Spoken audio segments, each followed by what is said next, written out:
You're listening to When Love Comes, the podcast, a safe space for single women of faith on a journey of healing, growth, and preparing for the love you deserve. This resource was created with you in mind, so you'll be ready when love comes.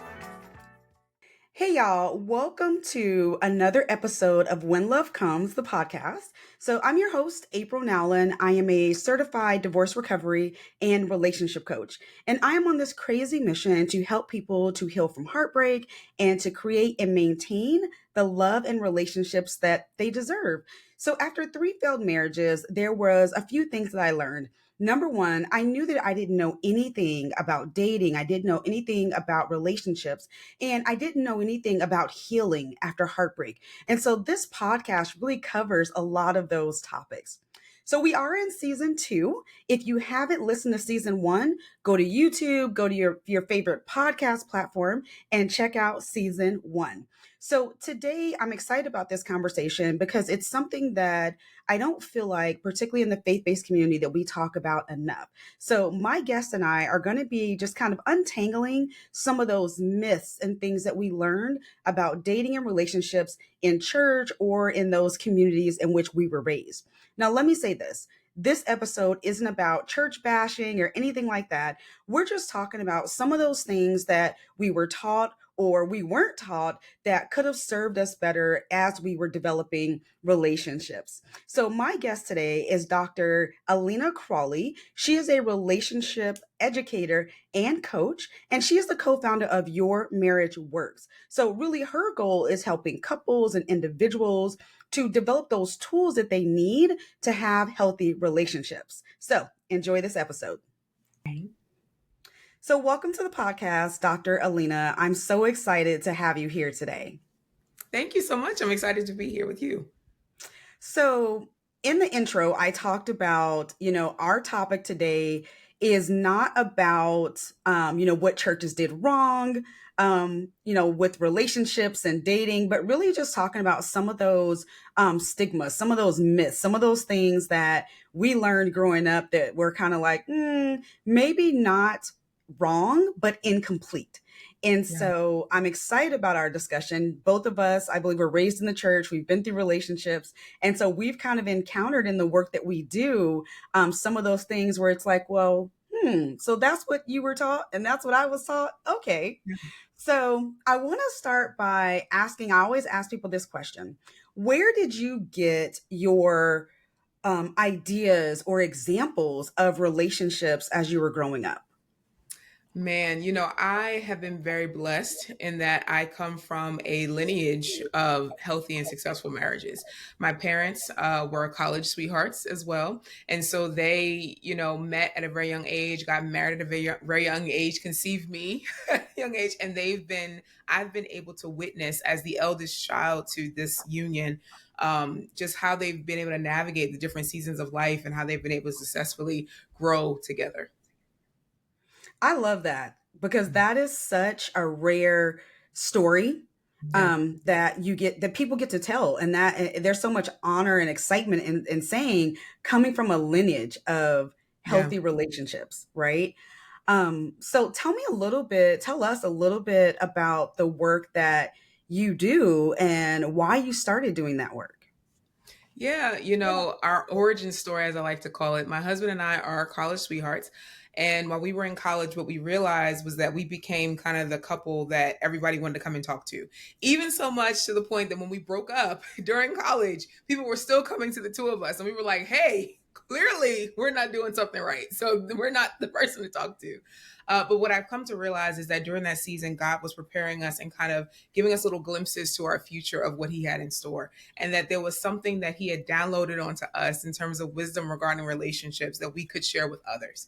And so that's kind of where it started. I mean, we have a passion for relationships, we have a passion for people, and have a passion for helping other individuals learn how to love well. And so right now, currently, I'm a relationship educator and coach along with my husband. We have a small business organization entitled Your Marriage Works, which is also known as Marriages Ministry too. And so we really, while we help all types of couples, kind of our honing in focus has been on those involved in ministry, those involved in church and in capacity Christian background, or not. just individuals that want to learn about how to make their marriage more successful.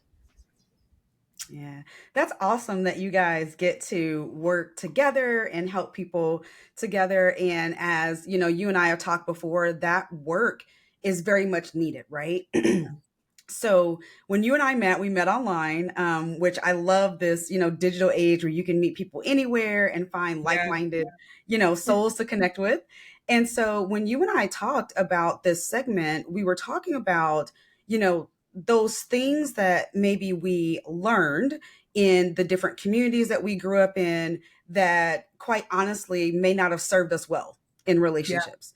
And so that's why I love the work that you're doing, the work that I'm doing, particularly in the faith-based community, because I don't think that most of us were really taught about healthy relationships and Yeah. what that looks like. So I want to start by just really identifying like what was some of the messages that you heard in church, that you heard in your communities growing up about dating or relationships.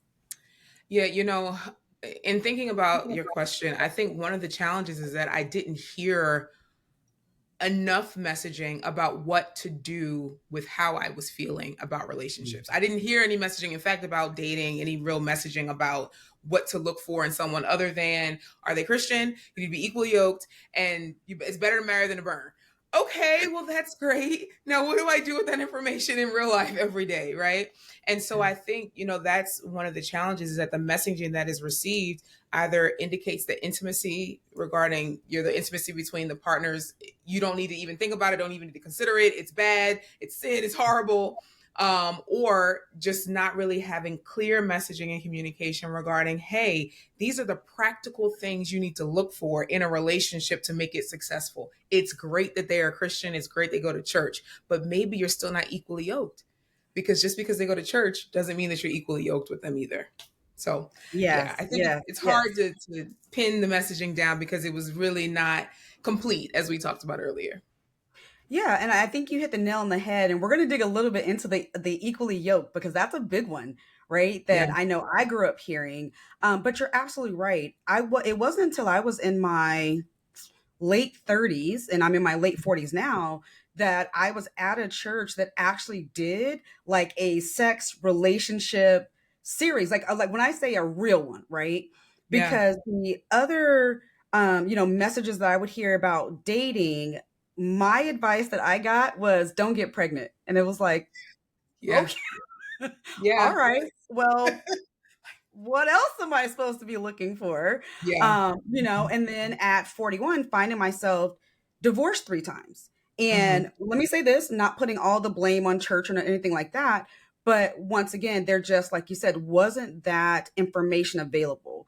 And Yeah. even going through, I think I went through premarital counseling, I'm going to say 1.5 times. So Hmm. one time we actually did it like through church. And then the other time it was like the guy that was marrying us, but he was going through a divorce. So that was a whole thing. But once again, even during those times, there just wasn't a lot of information. We didn't talk about things like communication. We didn't Yeah. talk about things like sexual incompatibility and how to manage that. We didn't talk about our purpose and, does it align? Like, we didn't talk about any of those things. It was Hmm. mainly like, okay, the man is the head of the household. The woman's supposed to have dinner on the table at 5. Y'all figure out everything else in between. Yeah, Right? absolutely. Yeah, absolutely. And I think to add to that, one of the interesting things is that God created sex. God created this idea of bringing two people together as one. And when God creates things for himself, he calls them good. And so we really have to kind of reframe how we look at these aspects of our humanity. I mean, they're genuinely aspects of our humanity. So we really need to think about how we reframe them in order to live successful lives. Yes. Yes. So I want to go back. So the term Yeah. equally yoked, right? Like I heard it growing Mhm. up. A lot of people listening heard it growing up. And like you said, for me, if they were saved and faithful in church, because that was the other part, right? Saved and faithful in church, then you're equally yoked. And I Yeah. remember dating a guy in my late 20s who was, kid you guys not, like 13 years my senior. Okay. Hmm. And not knocking that by far, but we definitely were not compatible at all. But why I was encouraged to get to know him, because he was saved and he was faithful to the church. He was also convicted felon that I didn't know about, and some other things in his past. But because he, checked those two boxes, it was like, hey, I think this is a great guy for you to meet. So let's break that down. What is equally yoked? Like, what does it mean practically, right? Like, what Yeah. does that mean? So I think the first thing, just off the bat, you have to like the person. I mean, I know that that sounds very, very, very basic, but I think sometimes, particularly in church settings, we mesh people together because we think they'd be a good match. But you have to actually like the person that you're with. Now, when you get married, there's gonna be times when I may love you, but I don't really like you today. But I love you, but you're not really on my good list. But as a general starting point, you have to like them. You have to enjoy even looking at them. You have to enjoy those things at the same time, because that impacts your sexual compatibility and all those other things too.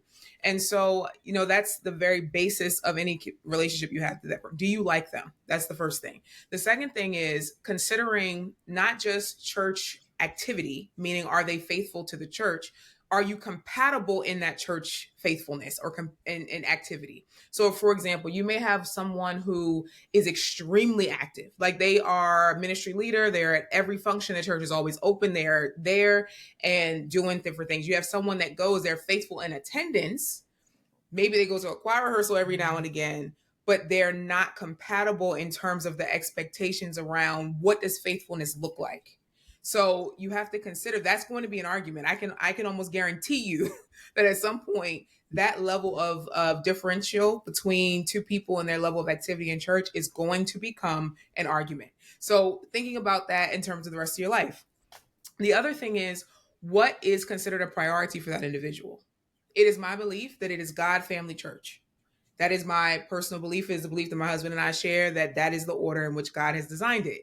Now, if you have someone whose maybe level of prioritization is different, you're not equally yoked, because that person has a different set of expectations pertaining to your relationship. Another thing in regards to just practical for being equally yoked, what is their expectation on the subject of submission? Because here's the thing, I absolutely believe that there is an order, that God has designed an order, that there is God, and then there's the husband, and then there's the wife, and then there's a family. I believe that.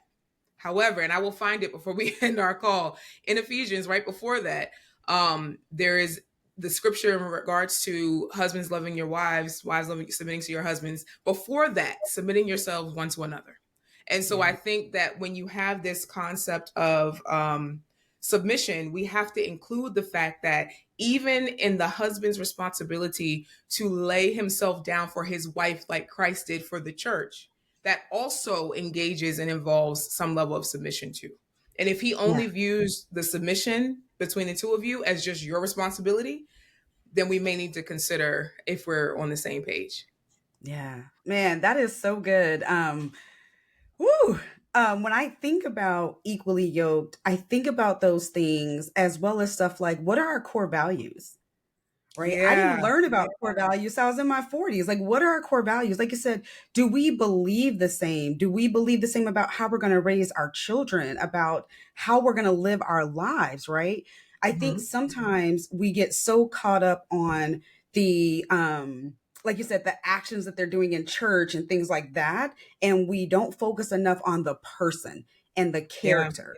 I love how you gave the order of God first, because there are so many wonderful relationships that, quite frankly, neither one of them are active in church or even go to church regularly, Mm-hmm. but they have a relationship. And I feel Yeah. like that is what, when we talk about equally yoked, what is your relationship with God? Can you go Mm-hmm. to God and pray? Can you hear from God? I don't care if you go to church 8 times a week. If Yeah. you can't hear from God, because I was the person that, once again, oh, they're faithful in church, but we were miserable at home. Your character was terrible. Yeah. Absolutely terrible. But you were the first one, volunteering, and the first one. So I think that's a good one, but submission. And I heard it said like this, that submission, when you break it down, it is under someone's mission or under their vision, right? Mm-hmm. if your spouse has no, and particularly your husband, has no vision for their life, no vision for your family, no purpose, how you going to get under that? Yeah. Right? When we talk about submission, it doesn't mean I just follow someone blindly and our family ends up, off a cliff, right? But like Yeah. you said, I think it's both people working together to say, what does God have for us and what does that look like for each of us? Yeah, yeah. And I wanted to point out, because I always like to give people context. I didn't make it up. Ephesians 5:21, in case anyone cares to look it up. That is the scripture that says, right before wives submit yourselves to your husbands, it says, submit to one another out of reverence for Christ. So Yeah. I think, we really have to consider how we're reframing that. And to your point, April, in regards to making sure that, what is a woman submitting to? Right? What is it? I have to know that you're submitted to Mm, Christ, right? To know where we're headed. Now, with that said, though, I think one of the challenges that we run up against, particularly in this culture, in this modern time, and I want to make sure the audience isn't led away believing that we're like anti-submission, right? yeah. What we find is that in this society where we have a lot of a desire to be independent, right? A desire to be like on our own. We don't need no man, all this kind of thing, Right. right? That one of the challenges is that in order to be covered, because that's the husband's responsibility to cover the wife. If you expect covering, then you have to stand under the umbrella. So if you expect for a male to cover you, then you have to be willing to stand underneath the umbrella. He can't protect what he can't cover. And Oh, that's so, good. I think we have to just also to provide a balanced conversation for, Mhm. the spouses, that yes, it is his responsibility to be led by God, to hear from God, to cast vision in the home, to be our protector, not just physically, emotionally, spiritually, all those things. But he has to know that we're going to stand underneath his umbrella if we're expecting protection. We can't move and then complain about getting rained on. Mm. I love it. I love it. And I think you're spot on. But once again, that's not the way we were taught, right? It was just, you just kind of blindly follow, this person. Yeah. Or like you said, there's many of us, and I've been guilty of it because even though I've been married the number of times I have been, I've been single most of my life. My marriages were all Yeah. very short. And so even I had to rethink, what does that look like for me as a future spouse? Being able to submit, right? Having Mhm. the partner, what does that role look like? Can I do that? Because I've always, for the most part, taken care of myself. And then in most of my marriages, I took care of everything. And so I Yeah. tell people now that even though people will see the work that I'm doing and all those things, I want to be the girl in my relationship. Let me Yeah. be the damsel in distress. Let me be the one who says, "Hey, my car is making a noise. I need you to fix that." Yeah. Let me be that. Like that is what I want to be. And you're absolutely right that I think in a lot of our community, Black and Brown community, we are kind of taught that like I can do bad all by myself. I don't need a man. Yes, you do. Yeah. Stop. Hello. Hello. I need a man. Let me be clear. I need a Listen, I man. had to carry my bag through the airport without my husband one time. I said, "Don't worry about it. Don't even worry about it. Look, Don't even worry about it." look. Okay. So I want to talk about something that you brought up, and I just feel like it's a Yeah. perfect segue. So I want Yeah. to talk about sex. Yeah. So growing up, right, I was taught that sex was something that was for boys. That's all they wanted was from you as a girl was sex. But Mhm. I always was kind of given this picture that like sex was for him, right? Yeah. And not for me. And then from a young age, we get taught, purity and all these things and not knocking any of that.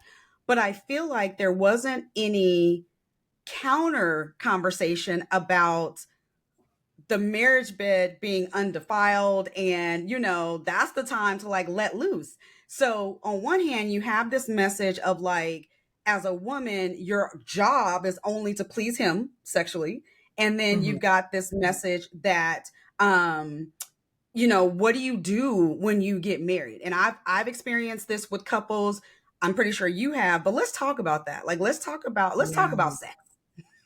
My husband likes to joke that when we do our premarital coaching sessions with couples or premarital education program, that he says that my favorite session is the one that we talk about sex. I'm like, dude, you can't be telling people that. I'm crazy. Yes. But I think a part of that is that we have to, again, using the word reframe the way that we think about intimacy, physical intimacy with regards Mhm. to our Christian faith. Again, when God made something, he called it good. In Genesis 2, one of my second favorite scripture, actually, Genesis 2 and 25, says that the man and his wife were naked and unashamed. Now, Mhm. this is the part where I think while the church didn't cause this, we have aided in allowing the enemy to distort God's view of sex in marriage.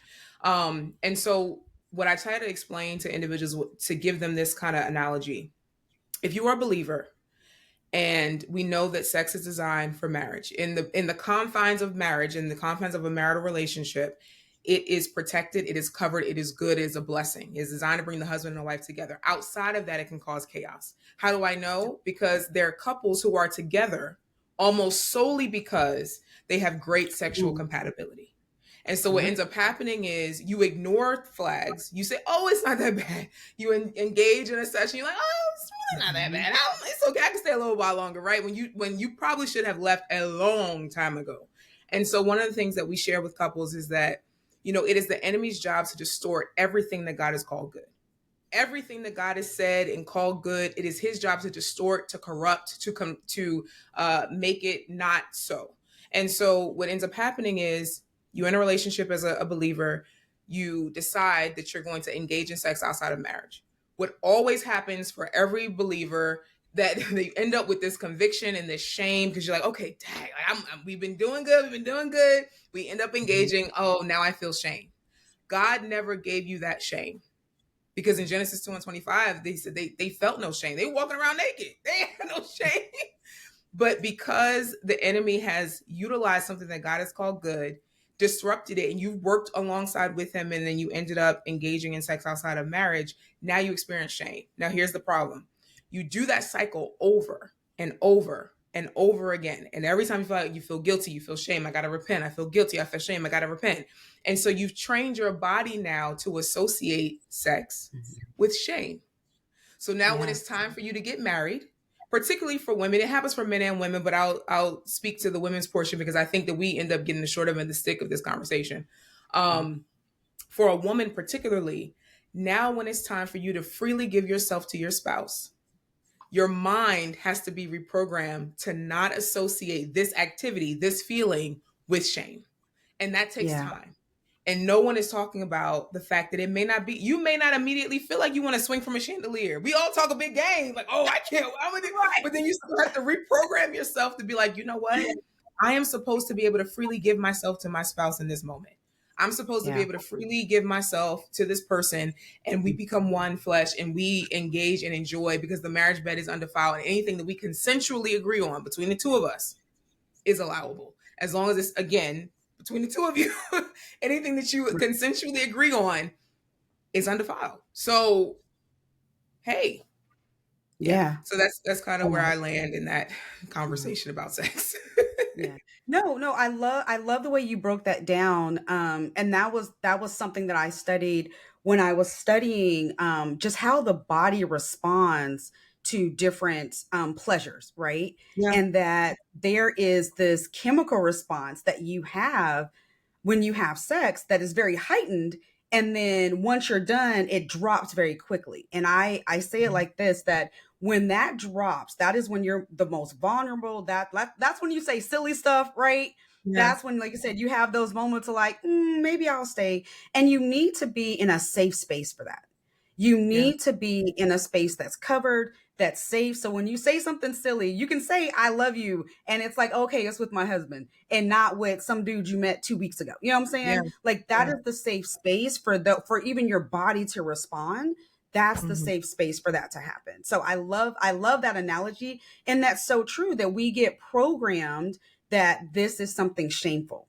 So Yeah. then now you have these couples that are married and they're really struggling because we've been taught that sex was shameful, right? Yeah. So I love the way you broke that down. So I want to ask a question. and you may not have the answer, I may not have the answer, but we're going to try to figure it out.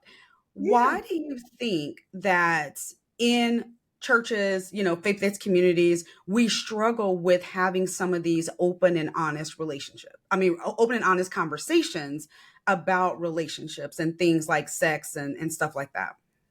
Yeah. So if I might go point to some research that I did recently on the influence of faith and culture on relationships and marriage. And so my community, my population was African American Christians who have been married for all longer than 10 years, and learning from them where people get their understanding about how relationships are supposed to work. And in my findings, what was discovered is that majority of people find their information about how relationships work from the church. So Mhm. if majority of people are going to the church to find out how relationships are supposed to work, then the church should be the place that is providing this information. But unfortunately, there's a gap, right? If there wasn't as much of a gap, then the rate of relationship breakdown would not be as close as it is in the church and out of the church. If the church was doing an adequate job in sharing what are the practical ways that we can do to make our relationship successful. So to answer your question, I guess more specifically, I believe that while people have good intentions, there is a fear for some leaders about opening this can of worms with regard to relationship situations. And also, I think I was talking to someone else who has a organization that supports marriage as a marriage initiative that's national, but they were talking locally. And what he said was that he's in his working with different churches, all nationalities, working with them across the spectrum. He said that he found that churches with whom the leaders do not have good marital relationships tend to avoid conversations about marriage. Because how can you effectively share? You can say what the Bible says, but it's going to be skewed by your personal experiences. Mhm. And so I think, when you start having these conversations about marriage and relationships and sex, you then have to evaluate where you stand in that. And so I Yeah. do think a part of the lack of conversation around it is that people have not made it a priority in their own lives, and so they don't make it a priority for everybody else. Yeah. No, that's so good. And I think there's so much truth in that. Even being a leader, you kind of pour out from a lot of times your own life, your own experiences.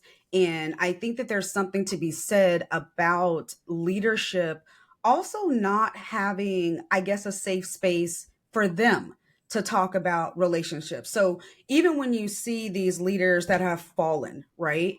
Yeah. I ask myself, because we're all human, right? But I ask myself, did they have a safe space when their relationship, when something was happening? Did they have, and I'm not going to say the courage, right? But the courage to say, hey, we need help as a couple. And so the few leaders, pastors that I've heard really talk about their relationships, I think those are the ones that I feel like have invested in help in their relationships. Mm-hmm. And I think growing up, the leadership that we had, 80s, 90s, right? Mm-hmm. You were almost put on this pedestal. And so I Yeah. don't think that there was the grace to talk about relationships. The pastors that I hear now, which are younger, 30s, 40s, they're talking about it. I think they're just in a different space of like, look, I'm human.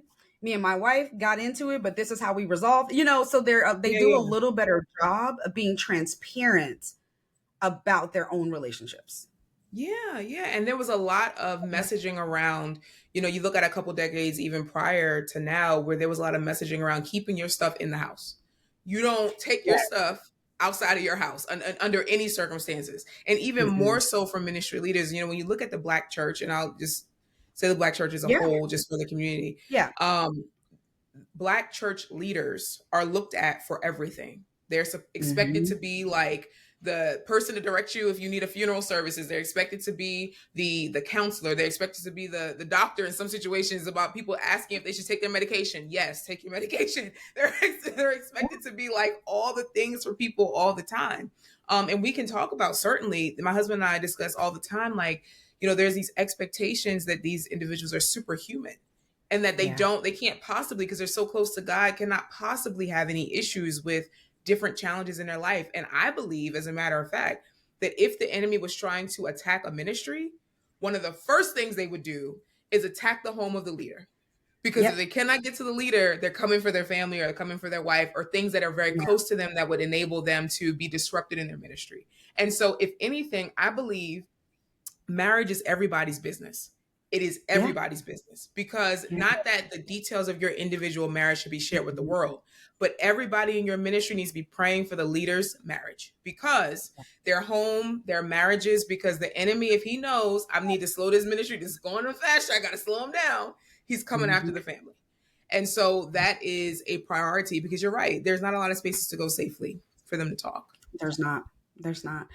So I want to dive into a couple of things we talked about when we were preparing for this segment. But Mhm. one of them, I'm going to call maybe some of the misconceptions Yeah. about, how you date. And one I want to start with, because some of my clients struggle with this. I've had conversations with couples that struggle with this. And one of them is kind of this: is it okay for women to approach a man? Because the Bible Mhm. says, he who finds a wife, right, Correct. um, finds a good thing. And Mhm. so I have some clients that are in their 30s, 40s, some in their 50s, and they have felt like I have waited my whole life. And for Mhm. them, waiting meant I went to church, I came home, and I waited for Boaz to say something. So I want to talk about that specifically, because I know that comes up more and more nowadays as we talk about like women being stronger and more independent, all these things. So let's talk about Yeah. that. Yeah. So one of the things I believe that every relationship needs as a foundation is a friendship, right? I Mhm. believe that you need to be friends with your partner, because there will be days when I am not satisfied as a wife with what's going on in our relationship. But at the end of the day, you're still my friend. So I won't say certain things to you. I won't do things because you're still my friend. You're still my road dog. My husband is my best friend, is my friend. Yeah. And so I think in the conversation about how, if women should approach a man that they think is nice looking or whatever, I think we need to consider that when you approach the man, you're not approaching him to ask him to marry you. You're approaching him so that you can see if it's a good idea to establish a friendship. So I think that takes some of the pressure off a little bit. Like, hey, you're not getting down on one knee and proposing to the man. You're just trying to see, hey, is this an opportunity for a friendship? And if it is an opportunity for a friendship, then we'll see if that friendship progresses to something else. So that takes off the, yeah, if you think he's handsome and you know that he's not married, okay, or you are hoping he's not married. Let's hope. Right. Then Come yes, on there's now. nothing wrong with saying hello and expressing, hey, like don't let him walk past you and you never say hi. Girl, if you don't go over there and say hello and introduce yourself. And then once the ball is in his court, now this is where I do believe. I do believe that men should be the pursuers. Yeah. Absolutely. I do think that men should pursue. And so once you have made yourself, hi, my name is Alena. It's wonderful to meet you. Would you like to be friends? Even would you like to go out for a cup of coffee if that's, if that's your thing? But I do believe that as the relationship progresses, the friendship progresses, that men should be the pursuer. Yeah. Yeah. No, I totally agree. And the episode before this, if you guys haven't listened to it, it is with her name is Haiti. And she's someone I went to church with for many, many years. But she tells her story about how she, slid into her husband's DMs. And, his initial response was kind of like, I need to ask Jesus. Like, I'm waiting on Jesus, Yeah. right? And which was great. And then a year later, I think they reconnected, ended up dating and whatnot. But I think that we have kind of been sold um this process of what meeting someone should look like, right? Yeah. And I think there's some wonderful stories about, the man who walks up to the woman and, hey, can I get your number, right? But one of the things that I have learned now, being in my 40s and coaching people later in life who are dating, is that men have also gone through traumatic experiences in Yes. relationships. They have also had broken hearts. They have also, been hurt. And so, the person for you, the man for you might not be the alpha male that walks up and is like, hey, can I get your number? Because he's waiting on you to say hi when you walk past Yeah. him, right? And I think about like the story of Ruth and how Naomi was like, girl, go put some clothes on, You going go over look here. like something, and be Yeah. in position to be Yeah. found. But once again, I think that a lot of us were taught that you wait, right? Yeah. And I don't think there was context around waiting. And here's the thing, y'all. I only know one person, which I'm going to record with them shortly, but one person where God literally sent her husband to her house. One, Wow. one. And it's a beautiful Wow. story, but one. Okay. And so I think for women, once again, we have to reframe what being friendly looks like. Being friendly is not necessarily being fast or, you know what I'm saying? It's okay to Yeah. say hello. It's okay to smile. It's okay to maybe DM that guy. And if he Yeah. responds, great. If he doesn't, keep it moving. But once again, I think that we need to destigmatize women making it known that you're Yeah. interested. I was reading a study a few years ago when I started really working with women who were dating, and it was talking Mhm. about why men don't approach certain women. And the number one answer across the board was she doesn't look friendly. Yeah. I walk past her, she doesn't smile, her head's down, she doesn't say anything. Like that was the number one thing is that men are like, show me that there's an interest, right? Yeah. Smile, So I say don't get hello. rejected. I'm tired of being rejected. So Right. yeah. Because men Yeah. get rejected. You know what? I say this all the time. It was an article I read, and it was talking about people's fears in relationships. And it said that men's biggest fear is being rejected and women's biggest fear is being murdered. So Yeah. basically, men's was the emotional rejection and women's was our physical safety. Like those were like our, kind of the biggest things. And I truly believe that. And so, women, if you guys are listening, show yourself friendly, say hello. Yeah. But like Dr. Alena said, say it with the intent of let me see if I even want to be friends with this person. Yeah. One of the things I talk about is how as women, we can sometimes play the movie before the script is written. So we meet a man, have a conversation, maybe a date, and on that date, we have planned our entire And life. everything. We didn't traveled, had grandkids, retired, all before dessert came, right? Yeah. But really, the focus is, do I even like having a conversation with you, right? Yeah. Do I Do I? like you? Do I Yes, actually like you? yes, Yes. yes.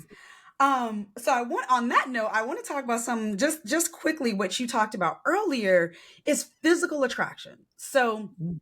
I saw a post a few weeks ago, and the poster was from a woman saying, hey, if you met a man who loved God, had a great job, had a great prayer life, all these things, but you weren't attracted to him, like physically at Yeah. all, would you stay? And I was like, girl, you run like the wind. There's a whole reason why we have the Book of Solomon. There's a whole reason why.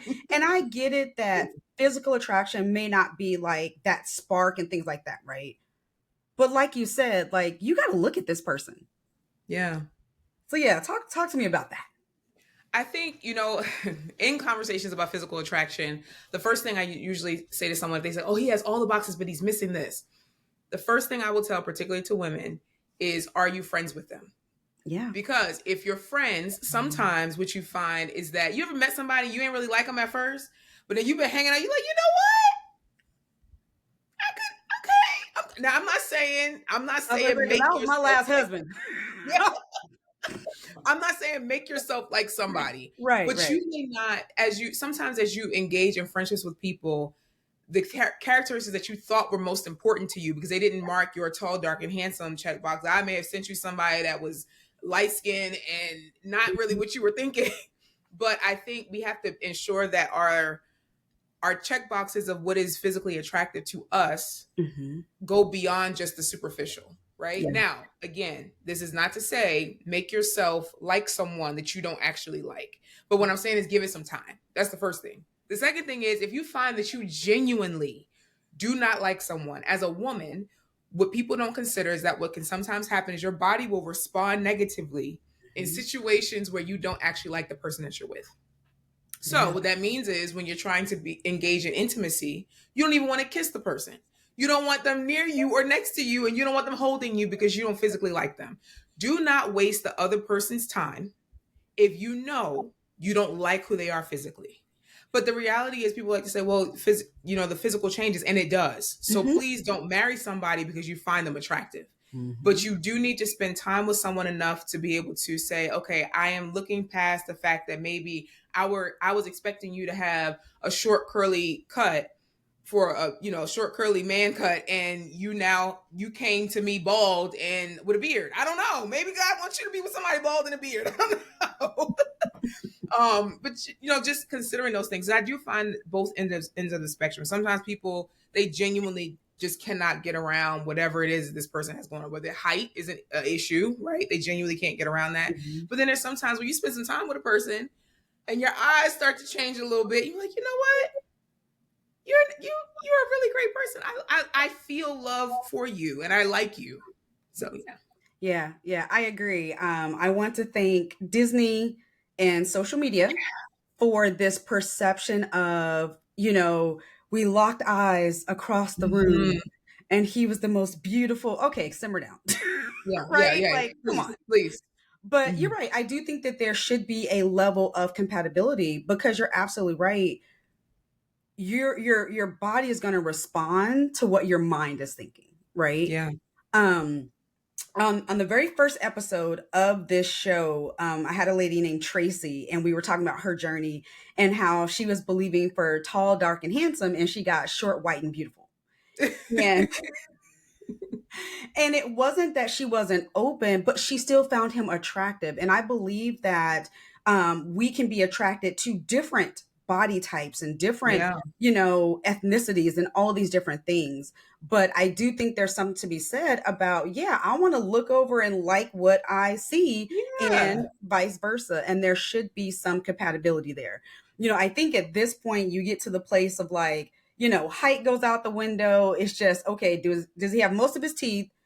Is his hygiene good? And do I maybe want to see him naked Hygiene. one day? Yes. Yes. Yes. Hygiene. Yeah, Yeah. Yeah. That's big. Because once again, you're going to respond. yeah. Yeah. Yeah. Yeah. Yeah. No, that's huge.